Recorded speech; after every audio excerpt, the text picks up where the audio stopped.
Comme vous le savez, le gouvernement du Québec oblige les municipalités à collecter les matières putrescibles dès 2020 au plus tard.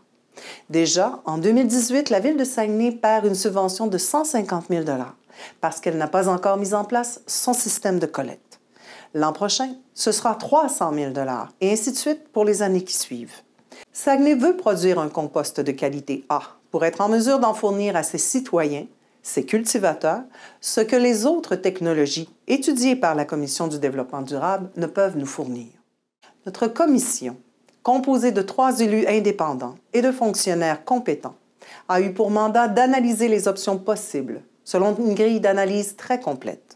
Le résultat de leur analyse a été présenté à la population au cours de 2 consultations publiques qui se sont poursuivies par la réception de nombreux mémoires. Les citoyens s'étant prononcés en majorité pour le bac brun lors de ces audiences et celui-ci présentant moins de risques, c'est cette option qui a été présentée au conseil municipal avec des ajustements au nombre de collectes de bac vert puisque des inquiétudes avaient été exprimées à ce sujet, notamment par le dépôt d'une pétition. L'ensemble des analyses a été présenté aux conseillers municipaux lors d'une séance de travail par les membres de la commission. Les élus ont eu l'occasion de poser toutes les questions et ont été invités à continuer de le faire pendant les semaines qui ont précédé le vote au Conseil.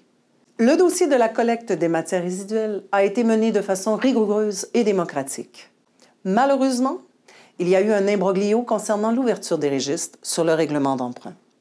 J'ai demandé à la greffière, qui agit à titre de présidente d'élection, de réfléchir aux possibilités de faire autrement dans l'avenir.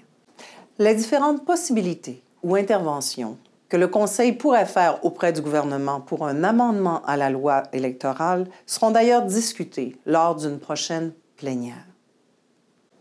Nous sommes conscients, comme Conseil, que tout changement que nous apportons dans les habitudes de vie d'une population sont dérangeants.